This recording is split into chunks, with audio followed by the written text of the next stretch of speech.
Time travel यानी कि समय यात्रा। अब टाइम ट्रैवल के बारे में कम से ज़्यादा हम लोग सभी जानते हैं एंड बहुत सारे साइंस फिक्शन मूवीज़ में भी हमने टाइम ट्रैवल होते हुए तो देखा ही है। पर इस वीडियो में मैं आपको बताऊंगा टाइम ट्रैवल से जुड़ी हुई कुछ रियल घटनाएं। तो वीडियो को एंड तक ज़रूर देखना एंड लेट्स स्टार्ट।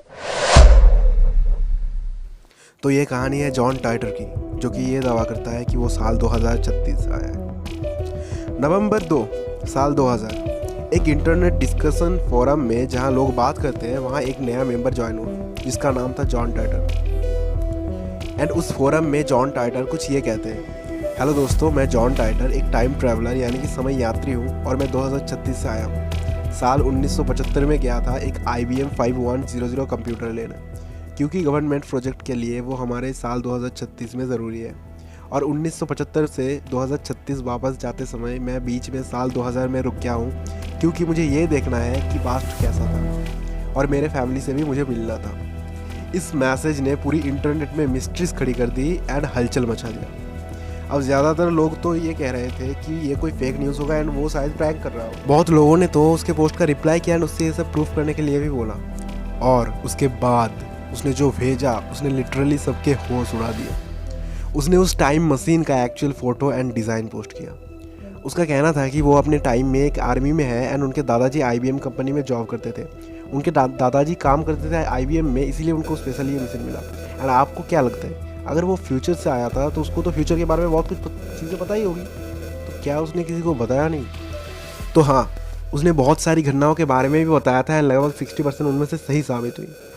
जैसे कि उसने कहा था एक पोस्ट में कि पेरू में एक बहुत बड़ी अर्थक्वेक आने वाली है। एंड उस पोस्ट के बस कुछ ही महीनों बाद 23 जून 2001 को पेरू में दुनिया का एक सबसे भयंकर भूकंप आया।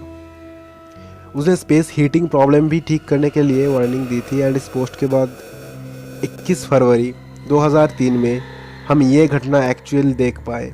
कोलंबिया स्पेसक्राफ्ट इसी दिन ब्लास्ट हुआ था। जॉन टाइटर के ऊपर एक किताब भी लिखी गई थी जिसका नाम है जॉन टाइटर टाइम ट्रैवलर्स टेल, जो कि आप अपने स्क्रीन पे देख सकते हो। मार्च 24 2001 को जॉन टाइटर ने अपना आखिरी पोस्ट किया, जिसके बाद से कभी भी उसके अकाउंट से और कोई पोस्ट नहीं हुआ एंड एक रहस्य बन के वो हमेशा के लिए रह गया। Andrew Carlson.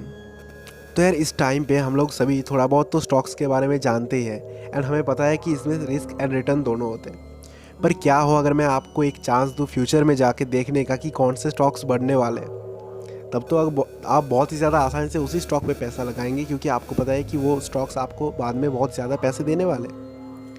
तो ऐसा ही एक इंसिडेंट में मार्च 2003 में एंड्रयू कार्लसन को अरेस्ट किया गया, क्योंकि उसने 126 हाई रिस्क स्टॉक ट्रेड्स किए थे एंड हर एक में सक्सेसफुल हुए थे।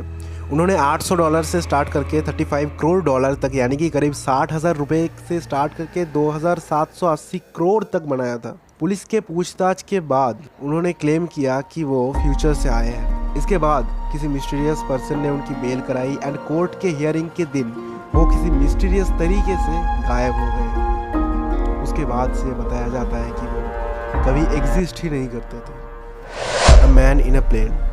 एक बार एक आदमी प्लेन से जब जापान के हानेदा एयरपोर्ट में उतरा एंड जैसे एयरपोर्ट में उतरते हैं उसके बाद तो पासपोर्ट चेक किया जाता है। तो उसने जब अपना पासपोर्ट चेक कराया तो उसके पासपोर्ट में था टॉरेड, मतलब वो जिस कंट्री से जापान आया है वो की टॉरेड में था, मतलब उसके कंट्री का नाम टॉरेड है।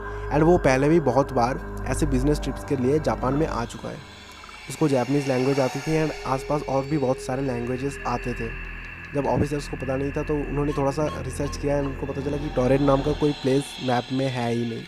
बट वो बंदा दावा करता है कि 1000 साल से टॉरेड प्लेस वहाँ पे है। तो उसको जब एक मैप दिया गया तो उसने क्या किया कि मैप के उस एक पॉइंट में उसका देश जहाँ पे है, मतलब कंट्री, वहाँ पे पॉइंट करने के लिए उसको बताया गया एंड उसने फ्रांस एंड स्पेन के बॉर्डर में पॉइंट किया। बट वहाँ पे टॉरेड नाम का कोई जगह ही नहीं है। 2-3 पुलिस ऑफिसर से गार्ड किया गया एंड उसका पासपोर्ट ऑथेंटिक पुलिस ऑफिसर के पास ही रखा गया। तो क्या है कि जब उसके नेक्स्ट डे पुलिस ऑफिसर्स गए तो कुछ मिस्टीरियस तरीक़ों से वो वहाँ से गायब हो गया था एंड उसके पास जो पासपोर्ट था, जो कि ऑथेंटिक पुलिस ऑफिसर्स के पास थे, वो भी गायब हो गए। बाकी सारा जो डॉक्यूमेंट्स था उसका सारा गायब हो गया। इसमें बहुत सारे थ्योरीज आते हैं, एक्चुअली टाइम ट्रैवल भी इसमें है, बट ये भी हो सकता है कि कोई पैरेलल यूनिवर्स है जिसमें कि उस यूनिवर्स में उस जगह पे टॉरेड नाम का कोई प्लेस है तो वहाँ से वो आया था, किसी तरह उस पैरेलल यूनिवर्स से वो स्लिप हो गया है एंड हमारे यूनिवर्स में आ गया। तो यार ये थे हमारे कुछ टाइम ट्रैवल से जुड़ी स्टोरीज़। आपको इसके बारे में क्या कहना है एंड आपको कौन सा सबसे ज़्यादा अच्छा लगा, कमेंट करके ज़रूर बताना। वीडियो अच्छी लगी हो तो लाइक एंड शेयर कर देना एंड ऐसे ही और वीडियोस के लिए चैनल को चेकआउट कर सकते हो। पहले ही 2 वीडियोस हमने डाल दिए, देखो वीडियोस को। एलियंस के बारे में वीडियोस है, मिस्टीरियस रिचुअल्स के बारे में वीडियोस है। एंड अगर चैनल में ऐसे ही वीडियोस देखने हैं तो चैनल को सब्सक्राइब करके बेल आइकन को दबा देना। एज ऑलवेज अपने माइंड को मोस्टली नॉलेजेबल रखिए, मोस्टली माइंड के साथ।